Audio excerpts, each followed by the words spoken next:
Good morning everyone, सबको नमस्कार। Class start हो गई सभी की।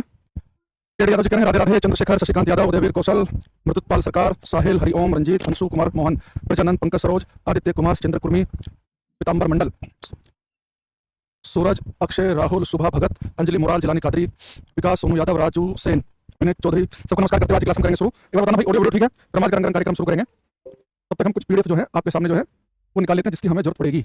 जैसे कि पीडीएफ नंबर 4, 5, 6 क्रांति से एक न्यूमेरिकल की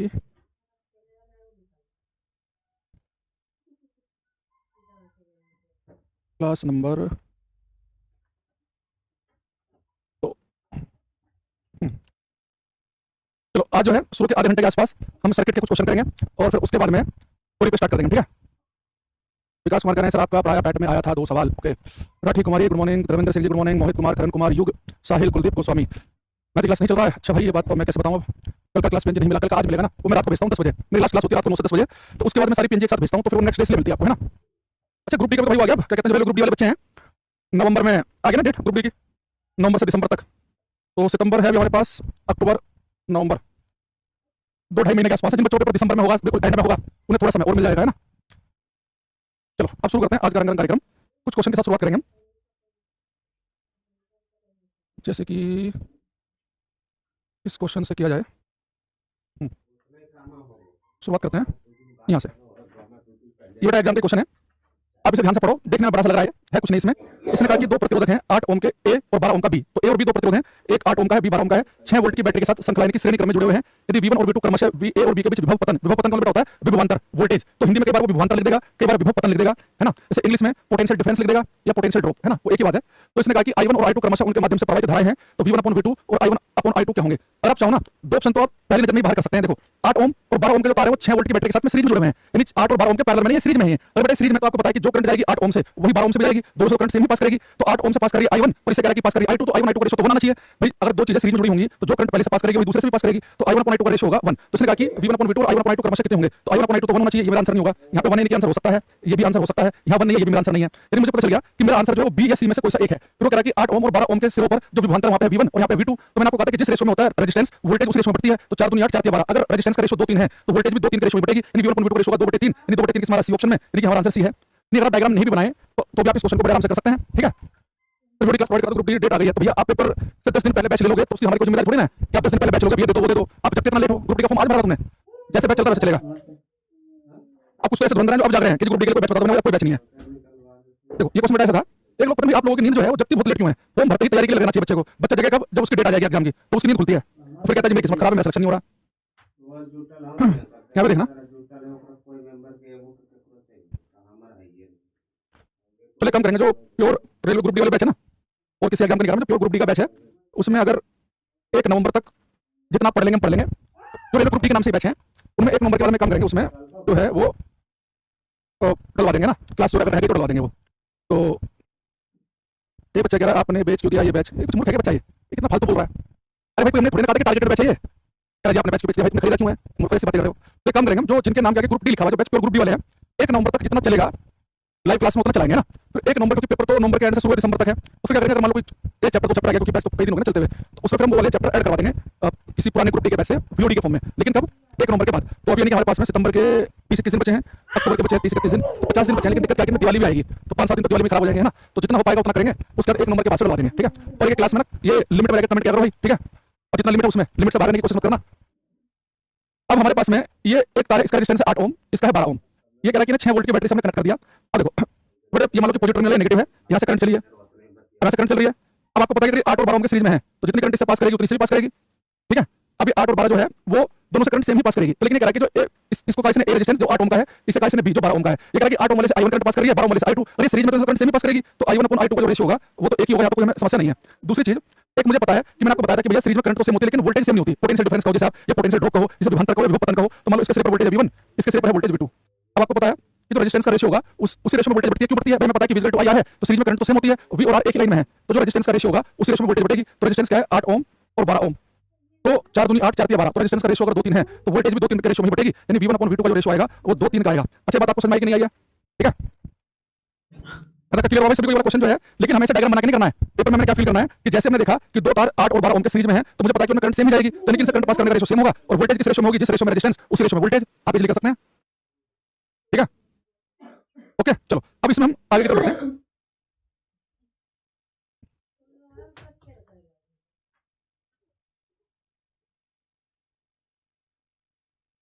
बेटा ये क्वेश्चन आप कर पाओ, बड़ा प्यारा क्वेश्चन है, इसे ट्राई करना। कह रहा है कि एल लंबाई और आर प्रतिरोध वाले एक तार को इस प्रकार पुनर्निर्मित किया गया है कि इसकी लंबाई में 25% की वृद्धि होती है। तार जो है उसकी लंबाई में 25% की वृद्धि होगी और कह रहा है कि इसके आयतन में कोई परिवर्तन नहीं होगा, वॉल्यूम में कोई चेंज नहीं है। ऐसा क्या हो सकता है? जब आप इसकी लंबाई बढ़ाओगे तो इसकी मोटाई कम करनी पड़ेगी। वैसे बताओ, ये मेरे पास में तार है, अब आपने इसकी लंबाई बढ़ा दी, आप इसकी लंबाई बढ़ाओगे तो उसका आयतन बढ़ जाएगा, तो आप उसका वॉल्यूम वही रखना है कि जब आप लंबाई बढ़ा रहे हैं तो ऐसे लंबाई बढ़ा रहे हैं कि मोटाई कम हो रही हो, यानी तार को खींच के उसकी लंबाई बढ़ाओगे। तो कह रहा है कि तार है उसकी लंबाई को हमने 25% की वृद्धि इस प्रकार की कि वॉल्यूम आयतन में कोई फर्क नहीं आया। तो कह रहा है कि नए तार का प्रतिरोध क्या होगा ये आपको बताना है। करना ट्राई सब बच्चे क्वेश्चन को 6 नंबर को प्रैक्टिस करके शुरू करेंगे। प्रैक्टिस करवा तो रहे भाई,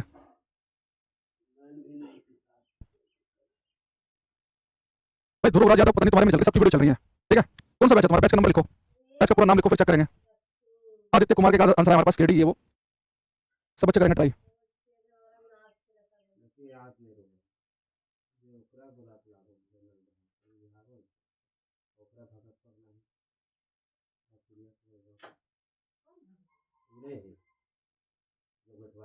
कुछ आंसर हमारे पास में आ रहे हैं बेटा। इसने आपने देखिए बड़े ध्यान से, उसने यहाँ पे बड़ा प्यारा शब्द यूज किया।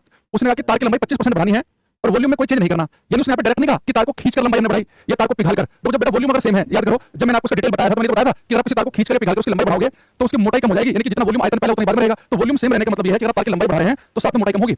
अच्छा आगे देखना, लंबाई में कितना परसेंट का चेंज किया? 25% का। 25% का मतलब होता है 1/4। सब बच्चे मैथ पढ़ रहे हैं, रेशो आपको निकालना आता है, परसेंटेज को हटा के 100 से भाग करेंगे तो 1/4 आ गया। यानी कुल मिलाकर 25% का मतलब 1/4 की आपने लंबाई जो है वो 4 से 5 कर दी, है ना। ये आप क्या कर सकते हैं कि लंबाई जो आपने 4 से 5 कर दिया, आप ये बोल सकते हैं कि लंबाई जो है पहले से 5/4 गुना कर दी। लंबाई पहले से कितने गुना कर दी? 5/4 गुना। अब मुझे बताओ कि हमने आपको बताई थी अगर किसी तार को खींचकर या पिघालकर जितने गुना उसकी लंबाई करेंगे, भाई 25% लंबाई बढ़ाने का मतलब क्या है कि 4 में 1 बढ़ाया, लेकिन लंबाई कर दी 4 से 5, तो कितने गुना कर दी? 5/4 गुना। तो मैंने कहा कि जितने गुना लंबाई करेगा उसका स्क्वायर कर देना, रेजिस्टेंस उतना गुना बढ़ जाएगा। तो 5/4 का स्क्वायर करेंगे तो कितना आएगा? 25/16, यानी कि रेजिस्टेंस पहले का 25/16 गुना हो जाएगा, यानी आंसर बनेगा डी ऑप्शन।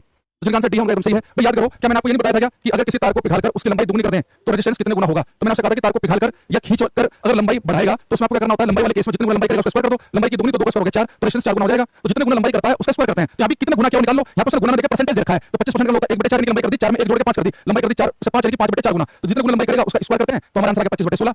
यानी कई बार ऐसा होगा कि आपको डायरेक्ट नहीं कहेगा कि लंबाई 5 गुना की, 4 गुना की, 10 गुना की, तार को खींचकर या पिघालकर। वो क्या कह रहा है कि तार की लंबाई ऐसी चीज की कि वॉल्यूम आयतन में फर्क नहीं आया, तो वॉल्यूम में कम फर्क आएगा। अगर लंबाई बढ़ाए तो मोटाई कम होगी, तार को खींचकर लंबाई बढ़ाई होगी आपने या पिघालकर बढ़ाई होगी। तो खींचने पिघालने वाले केस में जितने गुना लंबाई करता है उसका स्क्वायर करना पड़ता है। कराने के मैंने आपको आधे घंटे से क्वेश्चन कराए थे, ठीक है। तो आगे बढ़ते हैं।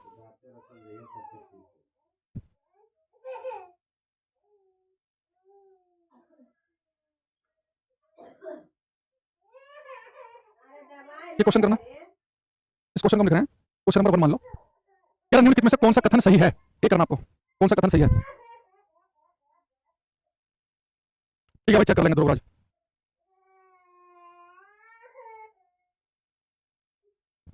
इसे लिखा है कि निम्नलिखित में से कौन सा कथन सही है? एक लिखा है इसने पहले वाला कि resistance is independent of temperature, प्रतिरोध तापमान से स्वतंत्र है। यानी ये कहना चाह रहा है कि रेजिस्टेंस जो है टेंपरेचर से इंडिपेंडेंट का मतलब ये है कि रेजिस्टेंस टेंपरेचर पर डिपेंड नहीं करता। ये तो गलत है भाई, रेजिस्टेंस तो लंबाई हो, मोटाई हो, मेटेरियल हो, टेंपरेचर सब पर डिपेंड करता है। तो मैंने बताया था कि कंडक्टर जो होते हैं चालक, उनका तापमान बढ़ने पर रेजिस्टेंस बढ़ता है, यानी स्टेटमेंट तो गलत हो गई। टेंपरेचर जो है वो तो रेजिस्टेंस पर डिपेंड करता है। इसने अगले में लिखा है the more the voltage across a conductor the more is the resistance. किसी चालक पर वोल्टेज जितना अधिक होगा प्रतिरोध उतना ही अधिक होगा। भाई रेजिस्टेंस वोल्टेज पर डिपेंड होना करता है कि तार पर 5 वोल्ट की जगह 20 वोल्ट की बैटरी लगा दोगे तो उसका रेजिस्टेंस बढ़ जाएगा? नहीं, रेजिस्टेंस जो है वो तो डिपेंड करता है लंबाई पे, मोटाई पे, मेटेरियल पे, टेंपरेचर पे। वोल्टेज बैटरी बदल देने से रेजिस्टेंस थोड़ी बदलेगा, ये गलत हो गया। ऐसा यूनिट रेजिस्टेंस इज ओम। तो सी वाला सही नहीं कि इसका आंसर है सी स्टेटमेंट सही नहीं कि ऑप्शन नंबर ए सही है इसका। आप एक बात समझो कि रेजिस्टेंस जो है टेंपरेचर पर डिपेंड करता है। ये कह रहा है कि इंडिपेंडेंट है, इसलिए गलत हो गया। ये कह रहा है कि जितने वोल्ट की बैटरी लगाओगे रेजिस्टेंस उतना ज्यादा बढ़ जाएगा, ये थोड़ा ना होता है।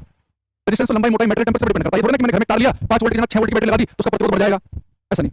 आंसर बनेगा इसका ए ऑप्शन। एक क्वेश्चन ये करो, क्वेश्चन नंबर 2। सौरभ, मोहम्मद शकीम, राहुल, मनोज, केशव, प्रशांत कुमार, मित्रिया, रविंद्र राउत, मृदुल सरकार, मृदुपाल। आपको काज मैम का रिकॉर्डेड वाला बैच रीओपन करवा दीजिए सर, उस बैच क्लियरिटी नंबर में खत्म है। अच्छा, नेबारून देव बताएंगे भाई, नेबारून देव कुछ। रविंद्रा, सचिंद्रा, रंजीत। इसने कहा कि श्रेणी क्रम में जुड़े 3 समान प्रतिरोधकों का तुल्य प्रतिरोध 27 ओम है, समानांतर क्रम में जुड़े होने पर उनका तुल्य प्रतिरोध क्या होगा? देखो बेटा, श्रेणी क्रम में सीरीज में 3 समान प्रतिरोध का तुल्य प्रतिरोध 27 है। सीरीज में 27 कैसे हो सकता है? अगर तीनों सेम होंगे, तीनों 9 ओम के होंगे। भाई ये वाला भी 9 ओम का होगा, दूसरे वाला भी 9 ओम का होगा, तीसरे वाला भी, तभी तो 27 बनेगा। यानी कि हर तार का रेजिस्टेंस 9 ओम, तो सीरीज में कितना आ गया? 27। अभी कह रहा है कि अगर समानांतर क्रम में जुड़े हो तो तुल्य प्रतिरोध कितना होगा? अच्छा, पैरेलल में हमें पता है अगर हर तार का रेजिस्टेंस सेम हो तो पैरेलल में क्या करते हैं, किसी एक तार का रेजिस्टेंस पकड़ेंगे और जितने तारों से डिवाइड कर देंगे। तो यानी कि जिनका अगर सीरीज में 27 है तो पैरेलल में 3 ही बनेगा, यानी कि आंसर आएगा सी ऑप्शन। तो जो बच्चे 3 ओम लिख रहे हैं बहुत बढ़िया आंसर दे रहे हैं हमें। सुमन देव और पंकज सरोज, साहिल शुक्ला, प्रतीक का गलत हो गया, फैजल बेग सबका ठीक है, उदयवीर कौशल का गलत है, ये केडी यादव का सही है, शुभम तोमर, बजरंगी, राजा बाबू सब, एक राजा बाबू का गलत है, बाकी सबका ठीक। भाई देखो ना क्वेश्चन को समझो कि क्या कह रहा है कि श्रेणी क्रम में जुड़े तीन समान प्रतिरोधक, तो तीनों समान है और उनका तुल्य प्रतिरोध 27 है, तो सीरीज में 27 का हो सकता है अगर तीनों समान है, भाई तीनों 9 ओम के होंगे, 9 दूनी 27। अब कह रहा है कि यही अगर पैरेलल में जुड़े हो समानांतर क्रम में तो कितना बनेगा, तो तीनों के तीनों 9 ओम के हैं, तो किसी एक तार का रेजिस्टेंस पकड़ेंगे, जितने उसे डिवाइड करो तो पैरेलल बनेगा 3 ओम। बड़ा अच्छा क्वेश्चन है ये वाला, क्वेश्चन नंबर 3 करो, ये पेपर में आ सकता है जो 3 नंबर है, नेक्स्ट टाइप का क्वेश्चन। सौरभ यादव, विनय चौधरी, नीतीश कुमार सिंह, करते रहो ये।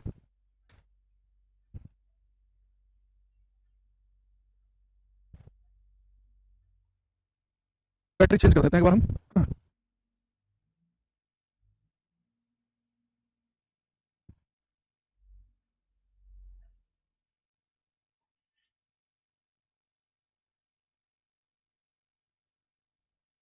कि एक प्रतिरोध से जुड़ी एक बैटरी 5 एम्पीयर की धारा की आपूर्ति करती है। यदि पहले प्रतिरोध के साथ समानांतर में एक समान प्रतिरोध जोड़ा जाता है तो बैटरी द्वारा आपूर्ति की जाने वाली धारा होगी। तो कितने बड़े प्यार समझना, कितना सुंदर क्वेश्चन है।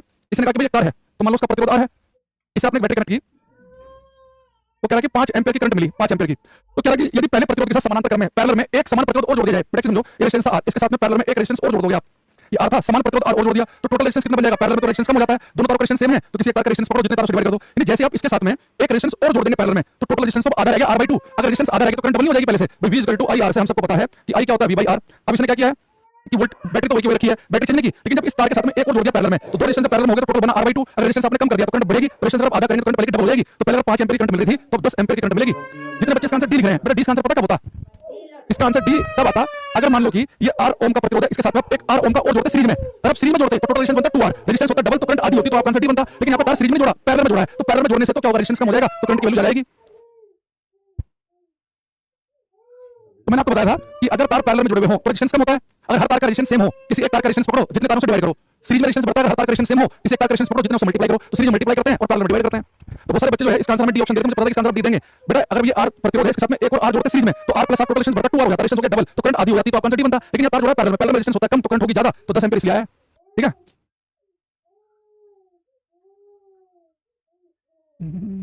एक क्वेश्चन मैं ढूंढ रहा हूँ जो मुझे कराना है, नहीं तो अपन हाँ ये इस वाले पे को कराना है। इससे पहले एक क्वेश्चन आपसे पूछा जाएगा,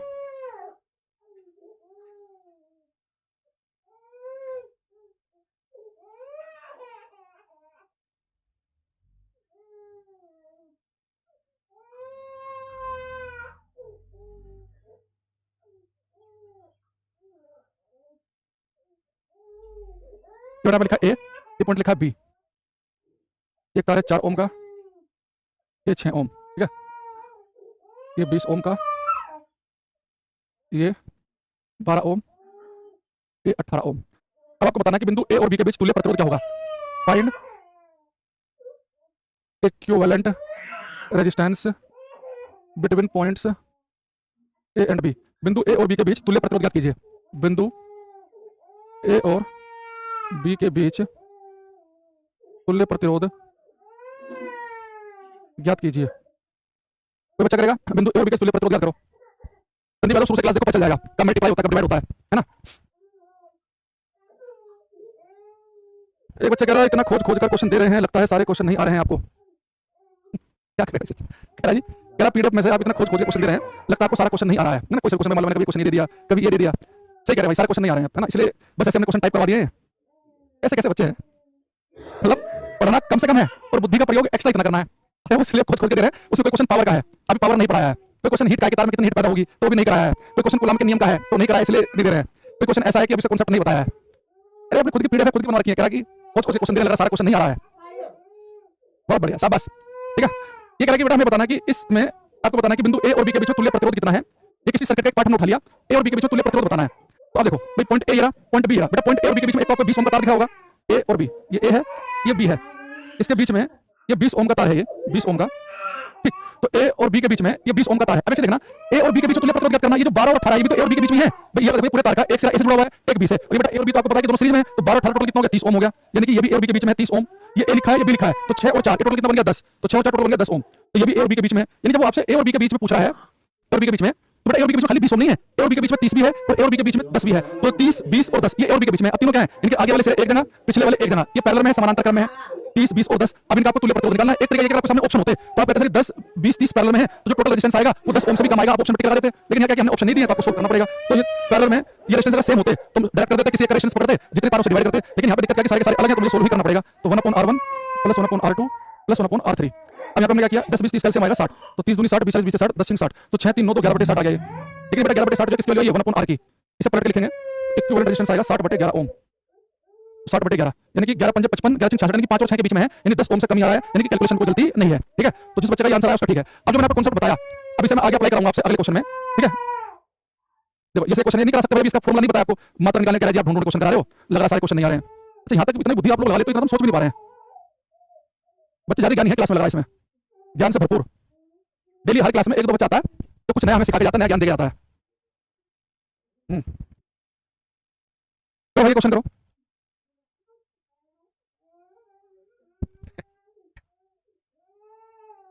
इसलिए लिखा है 100 ओम प्रतिरोध के एक धातु के तार की लंबाई के बराबर परिधि वाले वृत्त में मोड़ा जाता है। बेटा 100 ओम के तार को एक वृत्त में मोड़ा जाता है तो कह रहा है कि वृत्त के दो व्यासीय विपरीत बिंदुओं के बीच समतुल्य प्रतिरोध क्या होगा। क्वेश्चन समझ पाए क्या कह रहा है? देखो इसने कहा 100 ओम का तार है, उसे हमने एक वृत्त सर्कल में ऐसे मोड़ दिया। ठीक है, अब इसमें कह रहा है कि पूरे तार का रेजिस्टेंस कितना है 100 ओम है। अब ये कह रहा है कि इसके जो वृत्त के दो व्यासीय विपरीत बिंदु, बेटा व्यास क्या होता है? ये लाइन जो सेंटर से पास करती है व्यास है डायमीटर। तो कह रहा है कि व्यासीय दो विपरीत बिंदु ले लो, एक बिंदु ले लिया ये ए, एक बिंदु ले मैंने बी।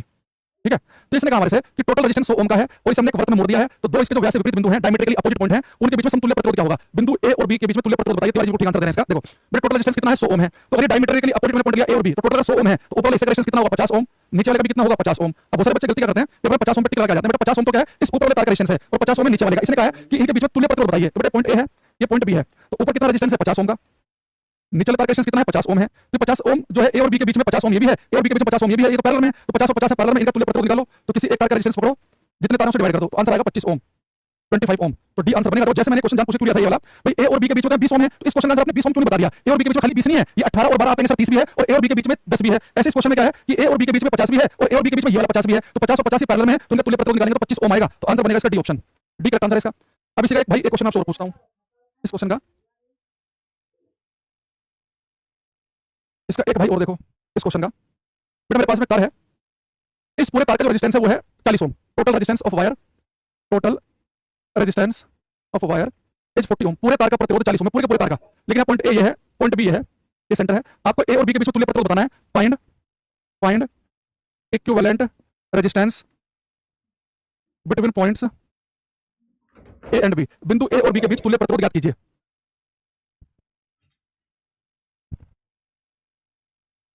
संजीत राज इस बारे में बेटा बात हो चुकी है, आप लेट आए हो क्लास में।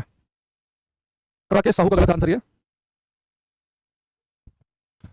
तिलक मिश्रा, राम प्रसाद, एक मिस्टर तिवारी का ठीक है अभी तक, बाकी सबका गलत है। साहिल शुक्ला का ठीक है, मृदुत सरकार का भी गलत है, राकेश का गलत है, तिवारी जो शुक्ला जी दो का ठीक है अभी तक। जाहिद रवि राकेश, एक सचिंद्र कुर्मी का ठीक है, पेप्सी वाला का ठीक है। गुरु थोड़ा सा और सोल्व करो भाई से। युग का गलत है, अजय गलत है, सचिंद्र का कुर्मी का ठीक हो गया था पहले ही। अनु चौधरी का सही। बेटा देखो अब इस पूरे तार का रेजिस्टेंस है 40 ओम।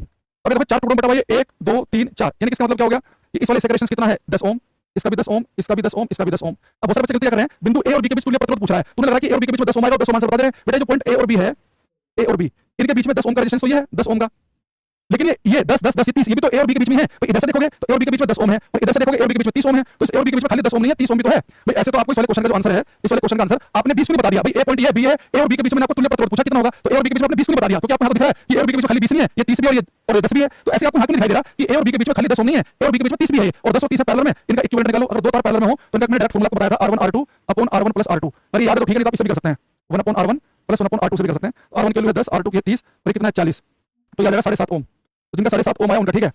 बेटा ऐसे क्वेश्चन होते हैं ना, वो टीचर क्या करता है डायग्राम उसने पेपर में बना रखा था, ये डायग्राम वो देख रहा था कि ए और बी के बीच में बताओ और टोटल बताया 40, तो उसे पता है कि बच्चों को पता है कि टोटल अगर 40 है तो इतने हिस्से का 10 आएगा। तो उसने ये नहीं पूछा कि टुकड़े का रेजिस्टेंस कितना होगा, बिंदु ए और बी के बीच में तुल्य प्रतिरोध, यानी ए और बी के बीच में जितने भी तार जुड़े हुए हैं उन सबका तुल्य निकालना है। तो ए और बी के बीच में 10 ओम हो गया और ए और बी के बीच में इधर से देखेंगे तो 30 हो गया, तो कितना बना 7.5। जैसे यहाँ पे वाले क्वेश्चन में ये ए और बी के बीच में आपने खाली 50 क्यों बता दिया? क्योंकि आपको पता है कि ए और बी के बीच में 50 ओम इधर से है, ए और बी के बीच में 50 ओम इधर से, तो 50 50 पैरेलल में आपने 25 आंसर बताया। तो सर्कल वाले केस में ध्यान रखना कि सर्कल वाले केस में या तो क्वेश्चन आएगा डायमीट्रिकली अपोजिट का, कि टोटल तार का 100 है तो आधे तार का 50 और 50 पैरेलल में जोड़ना पड़ेगा। सर्कल में याद रखना कि हमेशा पैरेलल कॉम्बिनेशन बनेगा, या फिर ऐसे बनेगा 1 10 इधर हो गया 30 इधर हो गया, तो उसका फिर से क्या बनेगा पैरेलल कॉम्बिनेशन। अगर सर्कल का केस बनाया जाएगा पेपर में तो पैरेलल कॉम्बिनेशन ही बनाएगा वो, ठीक है।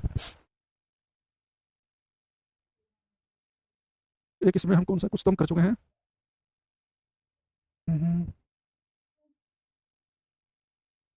ये वाला, चलो ये वाला करते हैं।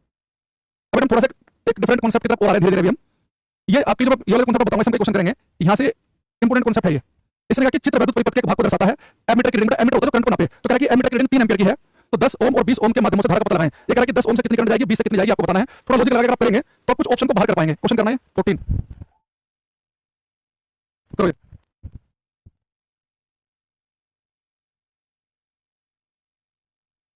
एक बच्चे अगर पहले स्टेप में क्वेश्चन नहीं बन रहा, जब आप समझाते हैं तो तब बन जाता है। देखो जो बातें मैंने आपको क्लास में बताई हैं उन्हीं को हम अप्लाई कर रहे हैं, लेकिन दिक्कत क्या है कि हम पहली बार अप्लाई करते हैं तो ऐसा जरूरी नहीं कि पहली बार में हो जाए। लेकिन जो मैं क्वेश्चन आपको बता रहा हूं आप इन्हें अच्छे से क्लियर कर लो। पेपर में इनके आसपास के क्वेश्चन आएगा, चाहे लिख लो चाहे रिकॉर्डिंग सेव कर लो किसी दूसरे मोबाइल से, तो आप क्या करो, जो मैं क्वेश्चन बता रहा हूं उन्हें क्लियर कर लो, फिर उन्हें वैल्यू चेंज करे, हल्की सी लैंग्वेज चेंज करे तो आप उसे कर पाओ। जो क्वेश्चन क्लास में कराया जाएगा उन्हें अच्छे से समझ लो। देखो अब बच्चे देखना, ये बेटा 3 एम्पीयर करंट है, यहां से बेटा 3 एम्पीयर करंट, यहां भी तो 3 एम्पीयर की होगी, देखो 3 एम्पीयर करंट यहां से चली होगी, कुछ करंट यहां पहुंच गई होगी, उसमें I1 कह रहा हूं, 3 एम्पीयर में से कुछ यहां चली होगी I2, फिर वापस से जुड़ के फिर वापस से कितनी बन जाएगी, जितनी यहां से चलेगी उतनी यहां हो जाएगी 3 एम्पीयर।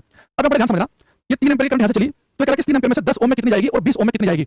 याद करो मैंने आपसे कहा था कि पैरेलल में समानांतर क्रम में वोल्टेज तो सेम होती है। अगर इस तार के सिरे पर वोल्टेज 50 वोल्ट है तो यहां भी 50 वोल्ट ही होगी, तो पैरेलल वोल्टेज सेम होती है, करंट सेम नहीं होती। तो 3 एम्पीयर की जो करंट जाएगी, कुछ करंट जाएगी यहां, कुछ जाएगी यहां। अब जिस तार का रेजिस्टेंस कम होगा उसमें करंट ज्यादा जाएगी, करंट उस मार्ग को फॉलो करती है, यहां पर कम प्रतिरोध कम रुकावटें मिले, यानी जो 10 ओम का तार है इसमें करंट जाएगी ज्यादा और 20 ओम वाले में जाएगी कम, यानी इसमें ज्यादा जाएगी इसमें कम जाएगी। तो पहले वाले में करंट ज्यादा जानी है, 10 ओम वाले में करंट जाएगी ज्यादा और 20 ओम वाले में करंट जाएगी कम, यानी पहले वाले नीचे जाएगी। ऑप्शन में आंसर नहीं हो सकता, ये हो सकता है दोनों बराबर करंट जाएगी। बराबर करंट केवल तभी जा सकती है जितना प्रतिरोध इसका हो उतना इसका हो, फिर करंट बराबर बढ़ जाती है। ये भी आंसर हो सकता है कि ये वाला ज्यादा ये वाला कम है। अब याद करो मैंने आपसे कहा था कि बेटा सीरीज में याद करना, ये सारे कॉन्सेप्ट ध्यान रखने होते हैं। आवाज नहीं आ रही है, कौन बच्चा आवाज नहीं आ रही है। देखो सीरीज में मैंने कहा था कि जो रेजिस्टेंस का रेशियो होता है सीरीज में, उसी रेशियो में वोल्टेज बढ़ती है, तो रेजिस्टेंस के रेशियो में वोल्टेज बढ़ती है, लेकिन जो करंट होती है ना वो रेजिस्टेंस के उल्टे रेशियो में बढ़ती है। तो रेजिस्टेंस का रेशियो कितना है 10-20, यानी रेजिस्टेंस का रेशियो जो है वो 1 और 2 का है।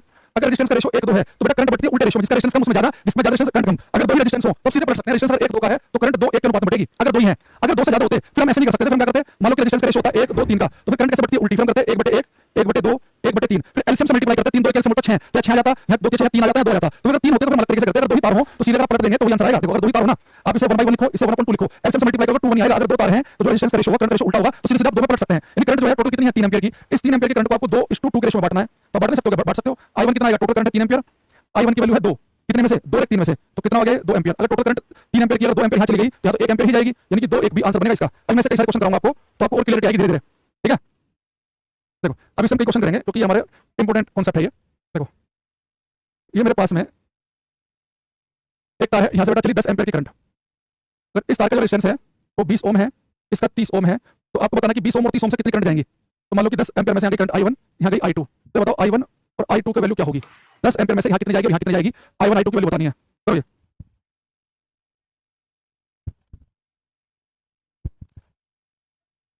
बेटा आप समझ गए होंगे कि 10 एम्पीयर है, ये 20 और 30 है, तो पैरेलल में करंट सेम नहीं होती, जिस रेशियो में रेजिस्टेंस होगा उसके उल्टे रेशियो में करंट जाएगी। तो रेजिस्टेंस का रेशियो कितना है, रेजिस्टेंस है 20 और 30, तो रेजिस्टेंस का रेशियो है 2-3 का, तो करंट बढ़ेगी 3-2 के रेशियो में। अब टोटल करंट कितनी है 10 एम्पीयर, इस 10 एम्पीयर को 3-2 में बांटना है मुझे, तो टोटल करंट 10 एम्पीयर की है, इसे 3-2 के रेशियो में बांटना है। तो I1 कितना है, टोटल करंट कितनी है 10 एम्पीयर, I1 का हिस्सा है 3, कितने में से 3 और 2 5 में से, तो 5 दूनी 10 यानी कि I1 की वैल्यू आ गई 6 एम्पीयर। अगर I1 की वैल्यू 6 एम्पीयर आई है तो टोटल करंट तो 10 है, यानी कि 4 एम्पीयर ही होगी। और एक चीज और देख लेना, जिसका रेजिस्टेंस कम है उसमें करंट ज्यादा है, जिसका रेजिस्टेंस ज्यादा है उसमें करंट कम है, तो 6 एम्पीयर और 4 एम्पीयर, तो इनका 6,4 आया है, जैसे कि दीपक नैन का आया है, अनुराग यादव जी का आया है, सौरभ का आया है, युग का आया है, मैत्री रविंद्र राउत, पंकज सरोज, मिस्टर तिवारी, केडी यादव, दीपक, उसे आंसर लगभग लगभग बच्चे के, किसी का आंसर नहीं आया, बजरंगी का भी ठीक है। ऐसे हम थोड़ा सा और चेंज करते हैं।